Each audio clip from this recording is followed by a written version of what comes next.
자, 이제 3권 남았습니다. 구약까지는 에스더, 느헤미야, 말라기 있습니다.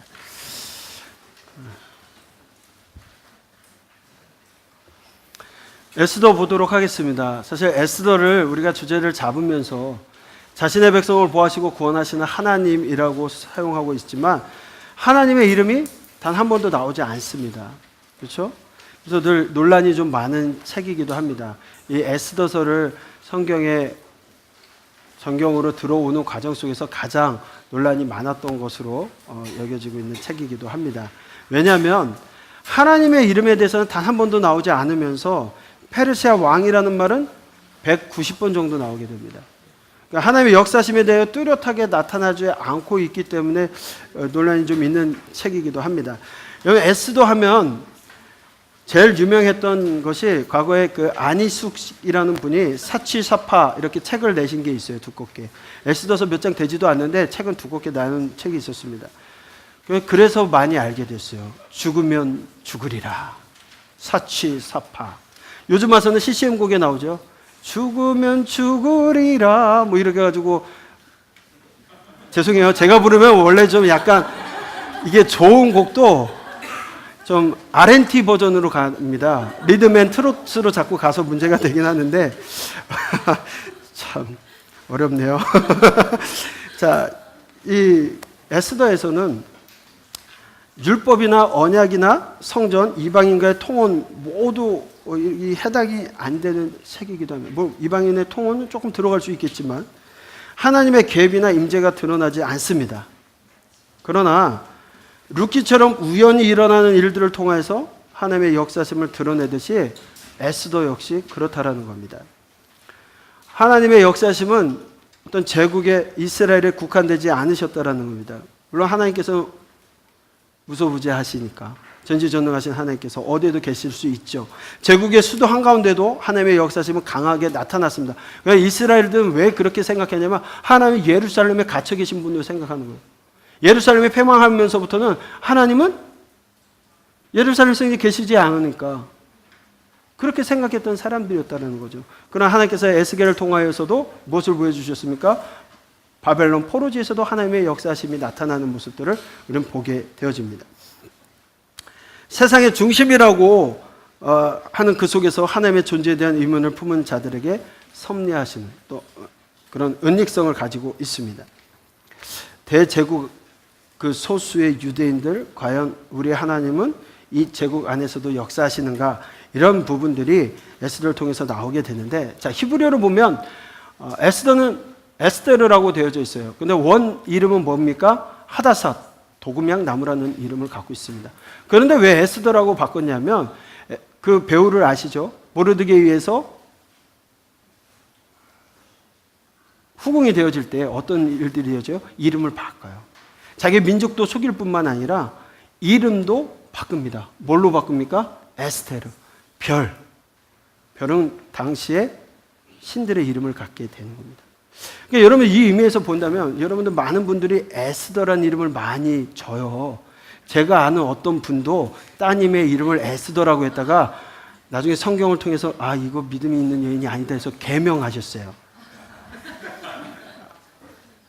아실 거예요 아마 보시면. 그런데 그렇다는 거예요. 에스더라는 이름이 그렇게 믿음의 이름은 아니었어요. 왜? 그의 이름 자체가 갖고 있는 것도 하나님의 원래 이름이 아니라 후궁이 되기 위해서 이름도 바꿨고. 그럼 여러분들 이름을 바뀐 게 뭐 죄냐? 죄는 아니지만 다니엘이나 다른 분들의 이름을 바꾸는 개념은 그들이 직책을 주고 그들이 이름을 준 거예요. 그러나 에스더는 자기가 자발적으로 자기의 민족을 속이고 자기의 이름을 바꿔서 후궁이 되어가는 거예요. 믿음 있는 여인이라고 얘기할 수 있냐? 조금 더 살펴볼 겁니다. 기록자는 이상입니다. 왜냐하면 기록자에 대한 언급이 없기 때문에 그러는데 당시 바사의 관습, 수상국 아하스르 왕이 통치하던 시대에 대한 상세한 지식을 가졌고 유다 민족에 대한 명확한 지식을 가지고 있는 유대인으로 추측하고 있습니다. 그러다 보니까 이제 모르드게가 자신의 이야기를 쓴 것이 아니냐라는 이야기도 하게 되고 에스라와 느헤미야가 공동으로 기록하지 않았을까 얘기하는 사람들도 있습니다. 또 무명의 유다인이 기록한 것이다라고 보는 견해도 있습니다. 어쨌든 정확하게 누군지는 알 수가 없다라는 겁니다. 배경은 고레스와 아닥사스다 1세까지 기간에 우리가 아시다시피 스룹바벨과 에스라 느헤미야 인도 아래 세 차례에 걸친 포로 귀환이 이루어졌고 성전 건축과 성벽 건축이 이루어집니다. 아직 에스더 때는 이루어진 게 아니지만 이 전체로 봤을 때는 그런 배경 가운데 있다라는 거, 포로 후기가. 근데 에스더의 역사적 배경은 페르시아 제국이었고 다리오 1세 아들이었던 아하수에로 왕이었다라는 겁니다. 에스더는 포로 귀환 과정에서 흩어져 있는 이스라엘을 구원하시는 전적인 하나님의 구원 역사를 다루고 있습니다. 기록 연대는 465년에서 435년경으로 보여지게 되어집니다. 왜 그러냐면 1장 1절에 아하수에로 왕 때 일을 과거에 있었던 일로 기록함에 따라서 그 통치가 끝난 이후 수상궁 파괴 전에 기록했던 것으로 보여지는데 그 수상궁이 435년경에 화재로 파괴되어집니다. 그러니까 그 전에 기록되어진 걸로 봐서 465년부터 435년경에 기록된 것으로 우리가 볼 수가 있을 겁니다. 기록 목적은 고레스의 칙령 이후에도, 귀환 칙령 이후에도 귀환하지 않고 바사 제국에 남아있는 백성들을 위기에서 보호하고 구원하시는 하나님의 능력을 보여주고 있습니다. 또 하나님께서는 온 세상의 주관자이신 분임을 드러내고 있는 겁니다. 특별히 에스더는 타국에서 부모 없이 살던 한 고아 소녀가 어떻게 페르시아의 왕비가 되어지는지에 대한 이야기, 또 특히 민족의 원수 하만으로부터 민족을 구원한 영웅의 이야기로 보는 사람들도 있지만 그것이 주제가 아니라는 겁니다. 그래서 많은 경우 여자의 이름을 에스더라고 짓는 경우를 많이 봤어요. 근데 이게 아니라는 겁니다. 자, 전체 에스더는 10장으로 이루어져 있습니다. 왜? 자신의 백성을 열렬히 사랑하시고 구원하시는 하나님에 대한 이야기입니다. 10장. 그렇게도 이해가 안 되신다면 에스더가 얼마나 이뻤으면 그냥 아하수에로는 혹 빠졌을 거예요. 에스더 열나 이뻐. 자, 10장입니다. 10장으로 이루어져 있는데 먼저 1장부터 2장은 왕후가 된 에스더에 대한 이야기가 나오고 그 다음에 이제 3장부터 9장까지는 하만의 음모와 유다인의 승리에 대한 이야기, 그로 인해서 불임절이 절기가 생겨지는 내용을 담고 있습니다. 먼저 1부에서 보게 되면 와스디와의 이혼하는 내용과 에스더의 결혼의 이야기가 나오는데 에스더가 왕후가 되는 배경적인 사건과 그 왕후가 되는 과정에 대해서 소개해주고 있습니다. 그때 그의 사촌 오빠 모르드게가 왕의 암살을 막는 사건도 기록하고 있는 내용들이 있습니다. 자, 와스디와 이혼하는 내용이 되어지게 되는데 사실 기원전 486년에 아하수에로 1세는 왕위에 즉위하게 됩니다. 그리고 나서 3년 뒤에 이 아하수에로 왕이 어떤 사람이냐면 아하수에로는 인도로부터 구스까지 127지방을 다스리는 왕이라 엄청 큰 제국을 다스리는 왕인데 당시에 아하수에로 왕이 수상궁에서 즉위하였고 언제 즉위했다고요? 486년에 즉위하게 되었습니다. 왕위에 있은 지 제3년에 빼면 483년에 그의 모든 지방관과 신하들을 위하여 잔치를 베푸니 바사, 메대, 장수와 각 지방의 귀족과 지방관들이 다 왕에 있는지라. 왜 잔치를 벌였느냐? 왜? 그 시기에 뭐가 있었냐면 483년에 헬라와의 전쟁으로 원정을 가게 됩니다. 그 전쟁 원정을 가기 전에 잔치를 하게 된 거예요. 그 군대를 이끌어갈 사람들, 지방관과 신하들을 다 모아서 잔치를 베풀게 됩니다. 얼마나 잔치를 하냐면 180일 동안 잔치를 합니다. 몇 개월이요? 3, 6, 18. 한 6개월 정도를 잔치를 한 겁니다. 왜? 본인들의 부유함과 그런 것들을 자랑하는 거죠. 이 얘기를 그대로 내고 있습니다. 그는 이날의 왕이 또 도성 수산에 있는 기천관의 백성을 위하여 왕궁 혼뜰에서 7일 동안 잔치를 베풀었다. 그러니까 많은 사람들을 위해서 180일 동안 6개월간 잔치하고 이제 원정을 일부 나가게 되어지고 그 사람들을 잔치하느라 6개월 동안 섬겼던 그 수상궁 사람들을 위해서 일주일간 또 잔치를 하게 된 거예요. 그때 제7일 왕이 증이 일어나서 어전 내시 무후관과 비스다 뭐가 막 날아다니네요. 그렇죠? 이 사람들을 통해서 7사람을 명령하여서 왕후 와스디를 청하여 왕후의 간을 정지하고 왕 앞으로 나오게 했는데, 왜 나오게 했냐면 그의 아리따움을 뭇 백성과 지방관들에게 보이게 하니 왕후의 용모가 보기 좋았다. 근데 사실 그렇게 불렀는데 오질 않아요. 왜냐하면 왕도 7일간 잔치할 때 왕후도 7일간 그 안에 있는 사람들을 위해서 잔치를 배설했거든요. 아마도 힘들어서 그랬는지 오질 않습니다. 근데 혹 어떤 사람들은 무슨 얘기를 하냐면 왕이 그냥 오라고 한 게 아니라 그 왕후의 미모, 아름다움을 보여주려고 발가 벗고 오라고 했다라는 거예요. 미친놈이죠. 그러니까 왕명을 따르기 싫어서 나오지 않은 그 일이 괘씸죄에 걸려서 와스디가 폐위됩니다. 어마어마한 큰 바사 제국의 모습이고, 이거 다리우스 1세 때의 영토인데 인도까지 차지하게 되고 있는 나라 모습입니다. 그런데 그렇게 가서 전쟁에서 승리했느냐? 아닙니다. 480년 살라미 해전에서 패배합니다. 그리고 다음해 479년 플라타이아 전투에서 헬라 동맹군들과 전쟁을 했는데 패배합니다. 그리고서 돌아왔는데 왕이 얼마나 스트레스 받겠어요. 졌는데. 그래서 그랬는지 몰라도 신하들이 저거 잘못했다가는 저 화풀이 다 우리에게 오겠다. 그래가지고 한 게 뭐냐면 밤마다 그 도성에 있는 마음 이쁜 여자들을 다 매일같이 보내는 거예요. 왕의 마음. 이유는 폐위했던 왕후를 세워야 된다라는 목표하에 매일같이 간택을 하는 거예요. 근데 왕이 간택하는 건 뭐냐면 하루를 보내고 나서 마음에 들면 또 부르면 그 사람이 이제 되어지는 거예요. 그런 와중에 누가 결혼한 겁니까? 에스더가. 어떤 가정을 갖냐? 그의 삼촌인 딸 하다삭 곧 에스더는 부모가 없었으나 용모가 곱고 아름다운 처녀라. 그의 부모가 죽은 후에 모르드게가 자기 딸같이 양육했는데, 모르드게가 자기의 딸같이 양육한 에스더가 차례대로 왕에게 나아갈 때 이름까지 바꾸고 민족을 숨겨가면서 지금 가는 게 뭐 하는 거예요? 왕에 후궁되기 위해서 줄 서서 대기하고 있다가 왕이 부르면 들어가는.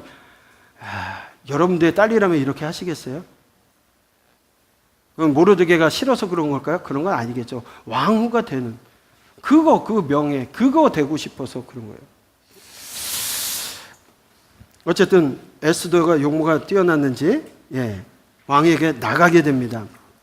그런데 왕이 모든 여자보다 에스더를 더 사랑함으로, 에스더를 더 사랑했다면 몇 번 더 에스더를 불렀다라는 거겠죠. 그 모든 처녀보다 왕 앞에 더 은총을 얻은지라 왕이 그의 머리에 관을 씌우고 와스디를 대신하여 왕으로 삼았다라고 이야기하고 있습니다. 그리고 에스더를 위해서 잔치를 베풀었다. 또 각 지방에 세금을 면제하고 왕의 이름으로 큰 상을 주는 일들이 있게 되어집니다. 그런데 에스더는 사촌 오빠 모르드게 가르치는 대로 자기 민족에 대해서 밝힙니까? 밝히지 않고 들어갑니다. 사실 왕후가 될 수 있는 조건에 되지가 않습니다. 왜냐하면 왕후가 되었을 때 이 사람들이 처음에 다리오 때예요. 다리오가 어떻게 왕이 됐다고 했어요? 그걸로 왕이 됐지만 정통성이 없어서 딸과 결혼을 하지 않습니까? 그러니까 고레스가 왕이 되었을 때는 그 6명에 의해서 그렇게 되어졌을 때 그 사람들이 조약을 맺은 게 뭐냐면 그 7가문 안에서만 왕위가 이어지고 부인을 얻게끔 조약이 되어져 있는데 관계가 없는 거죠. 이름을 바꾸면서 들어가게 되는 일들이 생기는 거예요. 그러니까 민족을 밝힐 수가 없는 거예요. 왜? 포로로 식민지로 끌려왔던 사람들 그 가운데서 왕후 채택은 될 수가 없기 때문에 에스더는 자기 민족을 밝힐 수가 없는 거예요. 자, 그 가운데 2장에 보면 왕의 암살을 막는 모르드게. 왜? 전쟁에서 실패하고 오니까 이제는 뭐 여기저기서 왕을 시해하려고 하는 모습들이 있었다라는 거죠. 모르드게가 대궐 문에 앉았을 때 문을 지키던 왕의 내시 빅단과 데레스 두 사람이 원한을 품고, 무슨 원한인지 잘 모르겠습니다. 전쟁에서 실패했던 그 원한인지 아니면 그렇게 많은 처녀들을 다 데리고 가는 그런 왕에게 불만이 있었는지 그건 자세히 모르지만 아수에르 왕을 암살하려는 음모를 꾸미는 겁니다. 모르드게가 알고 왕후 에스더에게 알리니 에스더가 모르드게 이름으로 왕에게 아뢰었다. 이 일이 왕궁 일기에 기록이 되었습니다. 그런데 어떤 상도 주어지지 않았습니다. 아마 이게 알려져서 에스더는 더 많이 사랑을 받았을 거예요. 왜? 자기가 죽을 수도 있었던 걸 누굴 통해서? 모르드게지만 결국 누구예요? 에스더를 통해서 이루어졌기 때문에. 제 2부에 가서는 우리가 잘 알고 있는 것처럼 하만의 음모와 유다인의 승리에 대한 이야기를 되게 되는데, 이제 하만이 자기가 제1왕 다음에 자기가 서열이 높다라고 생각을 하고 있는 그 하만에게 어느 날 보니까 모르드게가 자신에게 절을 하지 않는 거예요. 그 하만이 이거 보니까 괘씸합니다. 괘씸한데 저거 하나만 죽이면 아니고 저 민족을 다, 그 이유가 뭐겠어요? 하나님 외에는 다른 사람에게 절하지 않겠다라는 의미가 있었기 때문에 아수르의 온 나라에 있는 유다인 곧 모르드게의 민족을 다 멸하고자 했다라는 겁니다. 저 민족 단 한 사람 때문에 모르드게 민족을 다 죽여버리려고 했다라는 겁니다. 아수르 왕 제12년 첫째 달 곧 니산월 무리가 하만 앞에서 날과 달에 대하여 부른 곧 제비를 뽑아 12째 달 곧 아다로를 얻은지라. 이런 일들로 인해서 모두 죽이려는 계획이 세워지고 이를 알게 된 에스더가 왕으로서 이 민족적 어려움을 극복해가는 과정을 우리는 설명하고 있는데 기록되어지고 있습니다. 근데 여러분, 음모를 끌고 있는 이 사람이 누굽니까? 하만이라고 되어져 있습니다. 네. 그 하만에 대한 이야기를 보면 왕에게 보고를 합니다. 아수르 왕에게 이르되 한 민족이 왕의 나라 각 지방 백성들이 흩어져 가는데 그 법률이 만민의 것과 달라. 왕이 통치하는 그 법과 달라서 왕의 법률을 지키지 아니하오니 용납하는 것이 왕에게 무익하나이다. 결국 뭐예요? 자기에게 절하지 않았는데 왕에게 빙자해서 저거 말대로 듣지 않으니까 왕을 모반할 수도 있습니다. 별 얘기를 다 하는 거죠. 그래서 왕이 옳게 여기시거든 조서를 내려 그들을 진멸하소서. 내가 은 1만 달란트를 왕의 일을 맡은 자의 손에 맡겨 왕의 금궤에 드리. 왕, 제가 이거 돈도 드릴 테니까 그렇게 해주십시오. 그랬더니 왕이 뭐라고 합니까? 반지를 손에서 빼어 유다인의 대적국 아각 사람 함다의 아들 하만에게 주면서 그 은을 내게 주고, 은 줄 필요 없고 너 다시 가져가. 그리고 백성도 그렇게 해라. 너 마음대로 해라. 네 소견에 옳은 대로 하라고 얘기를 하는 겁니다. 모르드게가 그를 지켜서 에스더에게 화답하되, 모르드게가 그 사실을 누구에게 얘기합니까? 에스더에게 얘기하는 거예요. 에스더. 네. 근데 그 화답하는 내용이 보니까 너는 왕궁에 있으니 모든 유다인 중에 홀로 목숨을 건지리라 생각지 말라. 만약에 지금 하만에 의해서 유대인들은 전 페르시아의 제국에 있는 유대인들 다 죽이라고 얘기를 된 거예요. 포로 귀환되어 있는 공동체도 죽이라는 얘기가 동일한 겁니다. 왜? 당시 거기는 어디예요? 페르시아의 속주기 때문에. 전체를 죽이라고 하는 그런 상황 속에서, 그래? 너는 왕궁에 있으니까 모든 유대인 중에 홀로 목숨을 건질 거라고 생각하지 마라. 왜냐하면 에스더는 아직 유대인인지 알아요, 몰라요? 모르죠. 유대인이라고 밝혀진다면 죽는 거죠, 사실은. 그런데 만약에 너가 이때 만일 잠잠하여 말이 없으면 유다인은 다른 데로 말미암아 노임과 구원을 얻으려니와 너와 내 아버지 집은 멸망하리라. 내가 왕의 자리를 얻은 것이 이때를 위함이 아니지 누가 알겠느냐 라고 모르드게가 얘기하는 거예요. 에스더가 모르드게에게 회답합니다. 이게 협박 같습니까? 뭐라고 얘기하냐면, 너 혼자 왕궁에 있다라고 너 혼자 구원받는다고 생각하지 마라. 너는 만약 구원받을지 모르지만 그렇다면 하나님께서는 너가 아니라 다른 것을 통해서, 다른 사람을 통해서 우리를 구원할 것이지만 너는 반드시 너 가문과 함께 멸절될 것이다 이야기를 합니다. 그때 에스더가 모르드게에게 얘기합니다.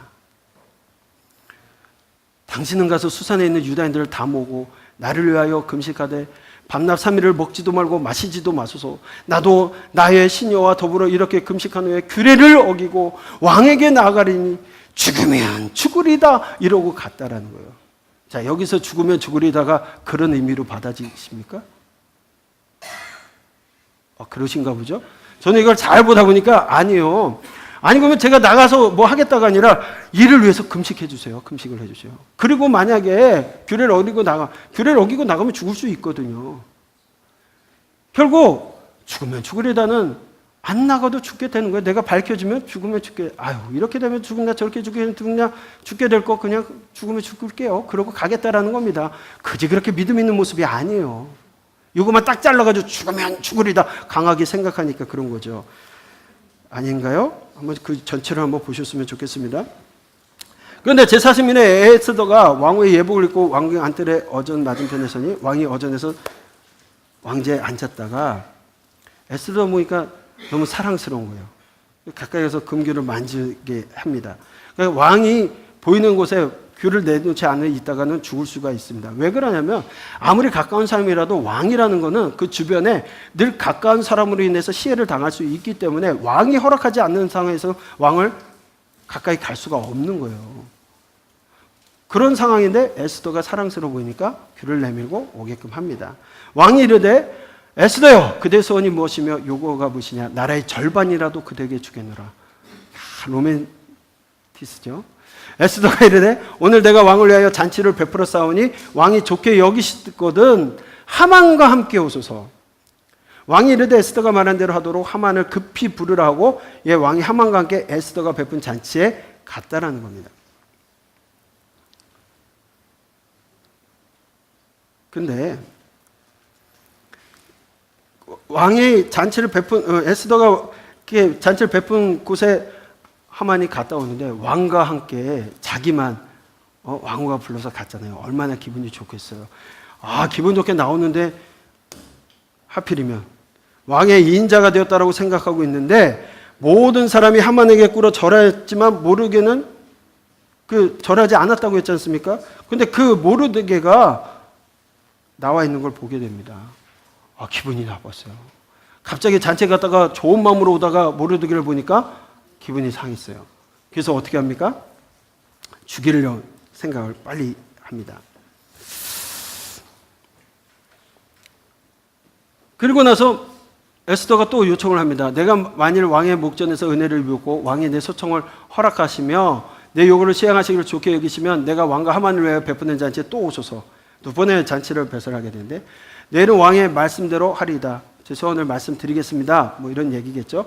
그날 하만이 마음이 기뻐 즐거이 나오더니 모르드게가 하필이면 대궐 문에 있어 일어나지도 아니하고 몸을 움직이지도 아니하는 것을 보고 매우 노했어요. 여러분 잘 보십시오. 하필이면 그 시간에 꼭 어쩌다가 하만이 절하지 않아서 하필이면 이스라엘 전체를 죽이려고 했고 하필이면 에스더가 잔치를 배설하는 그 기분 좋게 나오는 그 자리에서 또 하필이면 모르드게를 봐서 기분이 나쁘고 왜 하필이 자꾸 많죠? 참고 집에 돌아서 사람을 보낸 그 친구들과 그의 아내 세렛을 청하여서 야, 다른 신하들과 다른 사람들보다 왕이 나를 신뢰한다. 그런 기쁨이 있었던 거예요. 왜? 왕후도 나만 초대한 거 봐라. 내일 왕과 또 잔치에 참여하라고 허락을 받았다. 그런데 나오다 보니까 저 모르드게를 보니까 기분 나빠. 이 민족에 대해서는 만족하지 아니한다. 이 모든 일이 저 모르드게 때문에 만족함이 없다라는 거예요.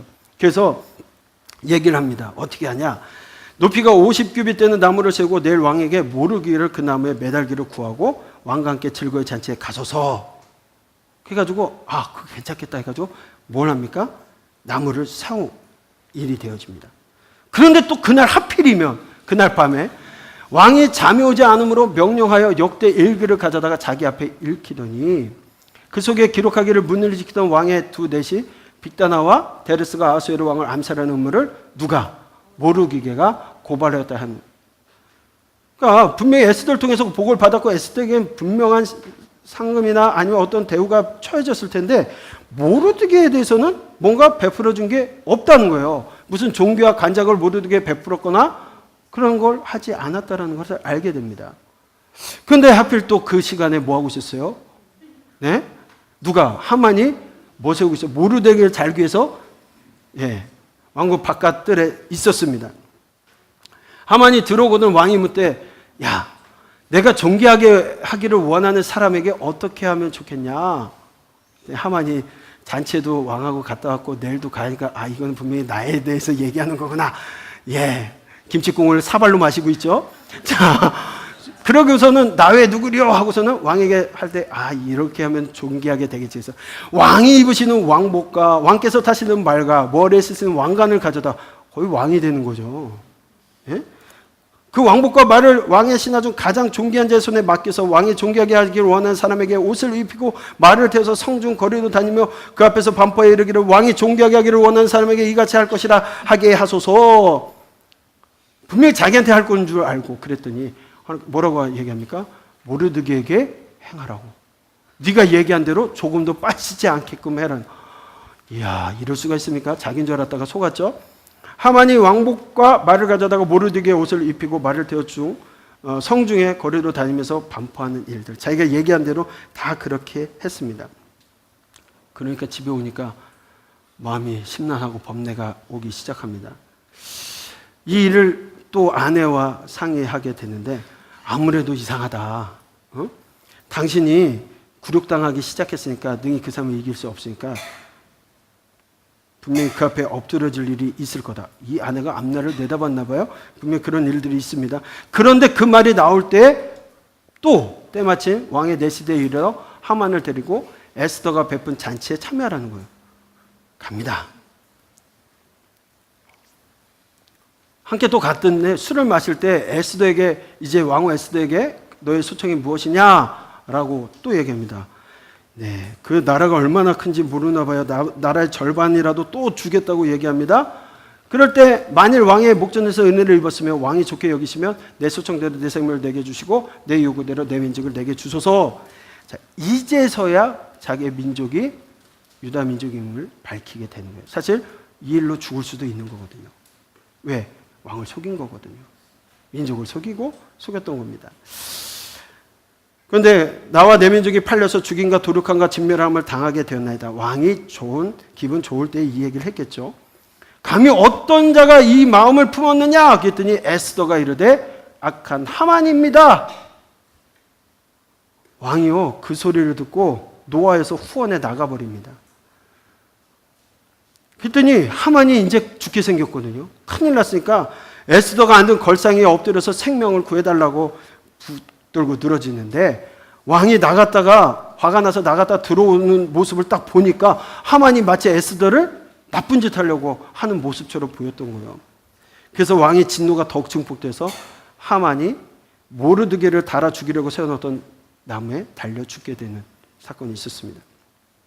자, 에스더 7장 6절에 나오는 이 악한 하만이라는 히브리어 단어의 숫자를 보면 이 게마트리아로 해보면 666이 됩니다. 666이 뭐 요한계시록에 나오는 666 뭐 그렇게 게마트리아 했을 때 이 짐승의 수로 많은 성경학자들은 이 사악한 하만이라는 것을 유대인들을 박해하고 멸망시키려고 했던 미래의 적그리스도를 상징하는 예표다. 뭐 이렇게까지 또 보는 거죠. 어쨌든 그건 아니겠지만 더 정확하게 본다면 이 갈등, 모르드게와 하만의 갈등입니다. 그렇죠? 에스더의 갈등이 아니라 모르드게와 하만에게 절하지 않는 모르드게로 이 일이 발생이 되어진 거지 않습니까? 이 갈등을 보게 되는데 이것은요, 이스라엘과 아말렉 족속과의 갈등으로 연관이 되어져 있습니다. 왜냐하면 에스더에 언급된 하만 그리고 모르드게의 계보를 보면 압니다.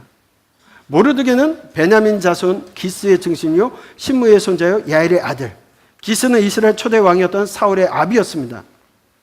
결국 모르드게는 누구의 후손이에요? 사울 아버지 기스의 후손입니다. 하만은요 아각 사람 함무다다의 아들로 소개되는데 이 아각 사람의 임에서 아각이라는 지역이 아말렉 왕 아각을 의미한다라고 보이는 겁니다. 이렇게 보면 모르드게에서 하만과의 갈등은 출애굽 때 이스라엘 백성들 뒤에서부터 계속해서 공략했던 그 아말렉, 하나님께서 그 원수를 갚으시려고 사울에게 명령하셔서 원수 갚아달라고 했는데 어떻게 합니까? 안 하죠. 결국 그 결과물로 지금 먼 훗날에 바벨론 포로로 끌려와 페르시아에서 지금 그 하만, 그 아말렉의 후예들이 이스라엘 민족을 다 죽이려고 했던 모습이었다는 거죠. 결국 아말렉과 이스라엘의 연속적인 전쟁, 이렇게 볼 수 있습니다.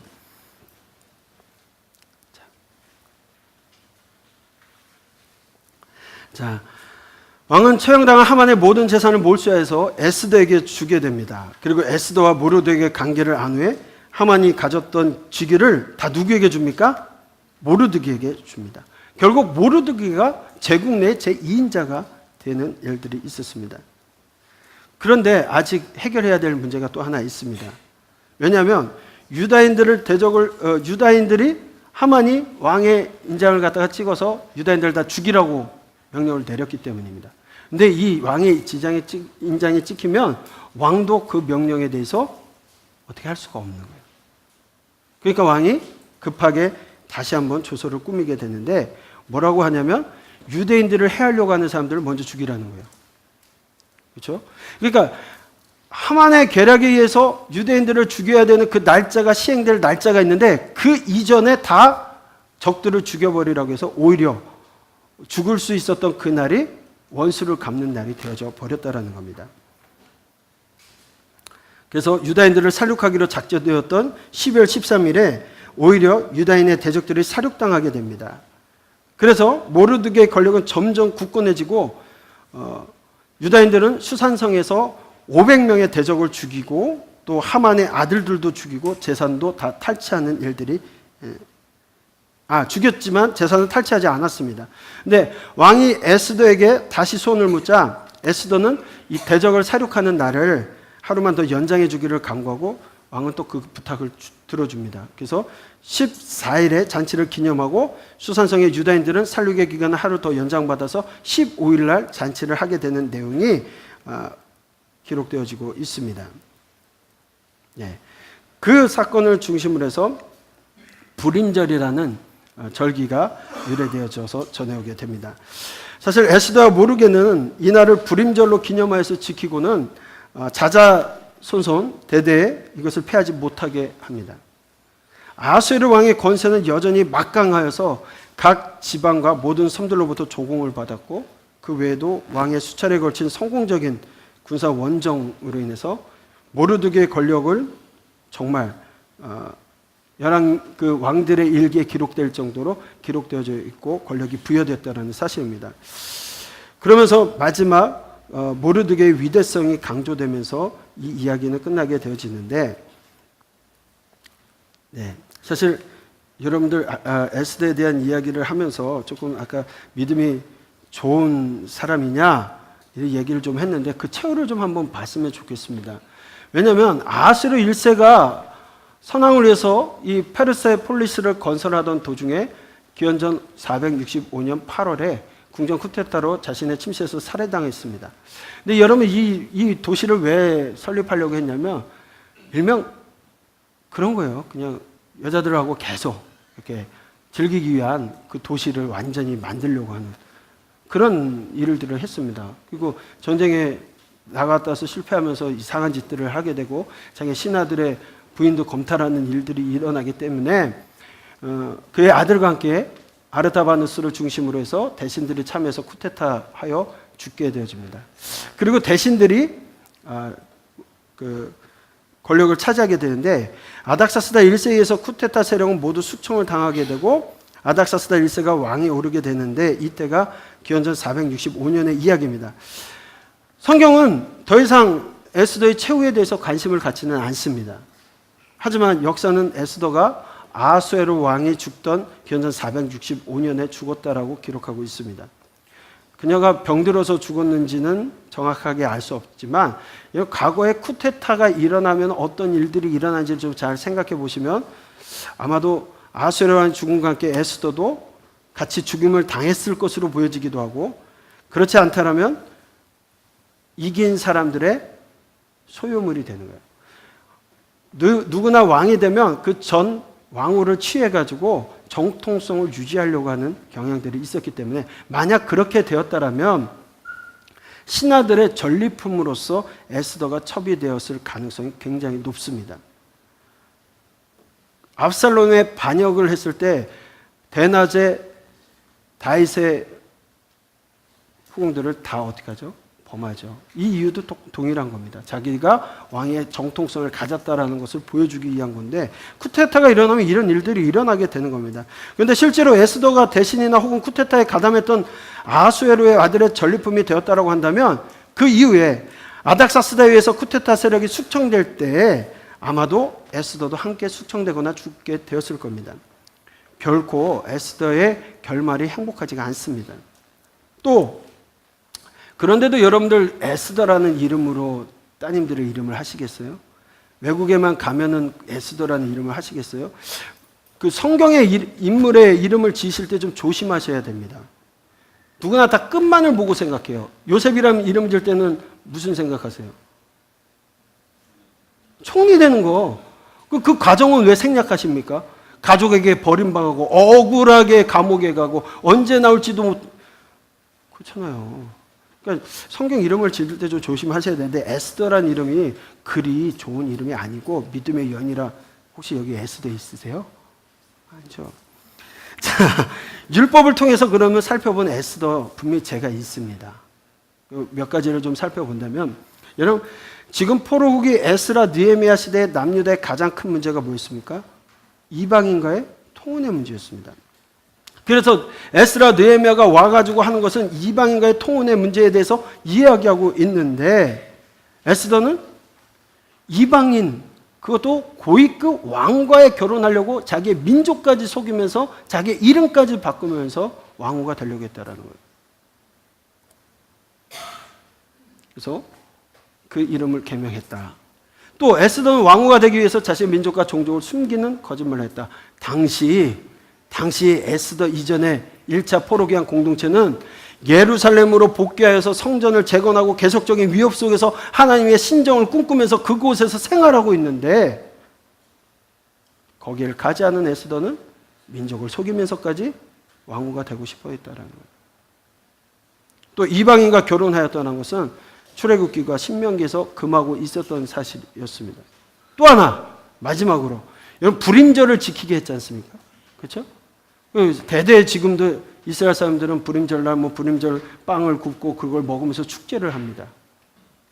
하나님이 정하신 절기입니까? 아니에요. 모르드게하고 에스더가 지키게 한 겁니다. 율법에 정하지 않은 새로운 절기, 축제의 시작입니다. 자, 이게 왜 죄냐? 열왕기상 12장 33절에 보면 비슷한 일을 한 사람이 있어요. 북이스라엘의 여로보암이 비슷하게 흉내내어 절기를 만들었죠. 하는 그것이 뭐라고 했습니까? 죄라고 말씀하세요. 율법으로 본다면 이런 모습을 보았을 때 결코 에스더가 믿음 있는 여인이다 라고만 볼 수는 없다는 거죠. 자, 에스더를 정리합니다. 고레스 귀한 칙령 외에도 귀환하지 않고 바사 제국에 정착한 사람들 중에 에스더라 이름한 한 유다 소녀가 어떻게 바사 제국의 왕후가 되고, 더 나아가 하만의 음모로 인하여 위기에 처한 유다 민족을 에스더가 아닌 하나님께서 어떻게 구원하신지에 대해서 보여주시는 것이 에스더입니다. 에스더는 에스더의 믿음이나 용기나 모르드게의 절개를 보여주는 것이 목적이 아닙니다. 하나님의 이름이 한 번도 드러나지는 않았지만 온 세상의 주권자이신 하나님께서 자신의 백성들을 삶에 깊이 개입하시고 그들을 보호하시고 구원하시는 분이심을 보여주고 있는 것이 에스더서입니다. 느헤미야 가도록 하겠습니다.